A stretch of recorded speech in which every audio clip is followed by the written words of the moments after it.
Good morning, students. Today we are going to start class 10th English Supplementary Reader, chapter number 7, The Necklace. It is the remaining part of this chapter. Now we begin. But my dearie, I thought it would make you happy. यानी जो Matilda का जो husband थे वो कह रहा है कि मेरी डियर कि मैं तो सोचा था कि ये बात तुम्हें खुश कर देगी। यू नेवर गो आउट, कि तुम बाहर कभी नहीं जाती हो घूमने के लिए, and this is an occasion, और यही पे वो अवसर है, एंड ए फाइन वन, और बहुत अच्छा मौका है। Everybody wish is one and it is a very select, यानी यहाँ पर प्रत्येक ऐसे अवसर को चाहता है प्रत्येक व्यक्ति, और यहाँ तुम्हें मौका मिला है, and it is very selective, और ये भी एक चुनिंदा मौका है। Not many are given to employees, जो अधिकतर एम्प्लॉय को नहीं मौका दिया जाता। You will see the whole official world there, और तुम सभी कर्मचारियों को वहाँ पर देखोगी। She looked at him with an irritated eye, यानी जो मैटिल्डा थी उसने अपने पति की तरफ को एक चिड़ी हुई दृष्टि से देखा। एंड डिक्लेयर्ड इम्पेशेंटली, और धैर्य खोते हुए उसने घोषणा की कि what do you suppose I have to wear to such a thing as that, कि आपके विचार से मैं ऐसे अवसर पर क्या पहनूं।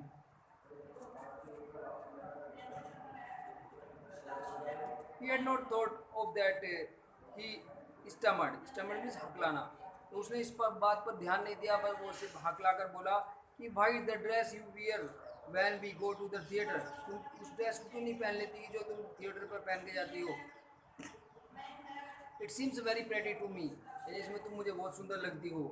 ही was silent is to fight in dismay, यानी वो चुपचाप घबरा कर दुख से घबरा गया, और उसने क्या कहा, at the site of his wife weeping, और उसने अपनी पत्नी को रोते हुए देखा। ही स्टमर्ड, और वह हकलाया और बोला कि what is the matter, what is the matter, की क्या बात है, क्या बात है, मुझे बताओ क्यों रो रही हो। भाई ये वोलेंट एफर्ट, और काफ़ी हिंसात्मक प्रयास के बाद में क्या हुआ, she had controlled her vexation and responded in a come voice, तो उसने जो उसकी पत्नी थी मैटिल्डा जो थी, उसने अपने आप को कंट्रोल किया इस व्यथा के लिए, और एक धीरे से काम मैंने शांत वॉइस में बोली, विपिंग हर मॉइस्ट चिक्स, और अपने आंसू को गालों से पूछते हुई, nothing only I have no dress, कुछ नहीं, मेरे पास में बस ड्रेस नहीं है, and consequently I can not go to this affair, इसलिए मैं पार्टी में नहीं जा सकती। Give your card to some colleague, यानी जो तुम्हारे सहकर्मी हैं उन्हें ये कार्ड दे दो। Whose wife is better fitted out than, यानी जिनकी पत्नी जिसकी ज़्यादा सुसज्जित हो। ही वॉज ग्रीव, यानी उसका हस्बैंड जो था बहुत दुखी हो गया, बट आंसर्ड, लेकिन उसने उत्तर दिया कि लेट अस सी मैटिल्डा, चलो मैटिल्डा देखते हैं, how much would a suitable costume cost, ये एक अच्छी सी कॉस्ट्यूम की यानी ड्रेस की कॉस्ट कितनी होती है मुझे बताओ, चलो मैं अरेंज करता हूँ। Something that would serve for other occasion, जो दूसरे अवसर पर भी तुम्हारे काम आ जाए, ऐसी ड्रेस बताना। समथिंग वेरी सिंपल, कुछ साधारण सी, यानी कुछ ज़्यादा महंगी ना हो। She reflected for some second thinking of some, यानी कुछ सेकंड तक वो सोचती रही दिमाग लगाकर, that she could ask for without bringing with an intimate refusal, कि इतनी मैं उसको कोश बताऊँ जिससे वो मुझे मना ना कर सके, उसका हस्बैंड जो था। And A frightened exclamation from the economical clerk, और जो किफ़ायत करने वाला जो क्लर्क था वो भयभीत और आश्चर्यचकित ना हो धनराशि को सुनकर।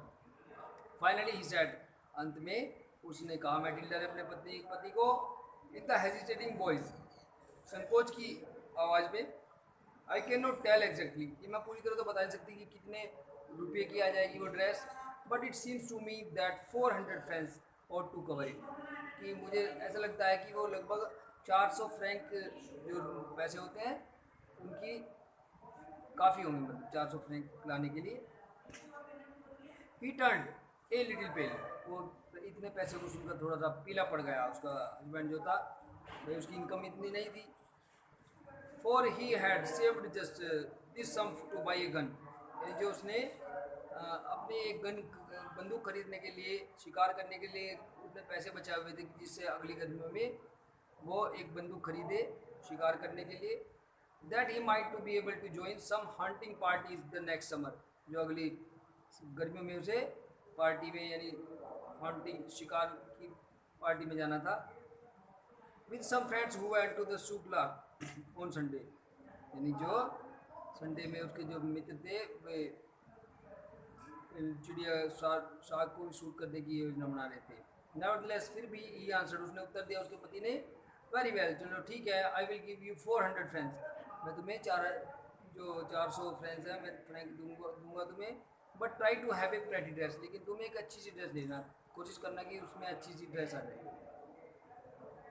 The day of the ball approached, ball कहते हैं पार्टी, यानी जो पार्टी का दिन था वो आ गया नज़दीक।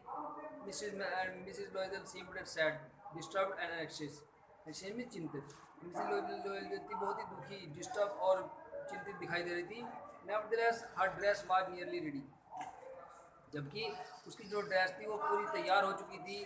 हर husband said to her one evening, तो एक शाम उसके पति ने उसको कहा कि what is the matter with you, तुम्हें क्या बात है भाई, you have acted strangely for 2 or 3 days, कि तुम 3 या 4 दिन से, सॉरी 2 या 3 दिन से अलग सा व्यवहार कर रही हो।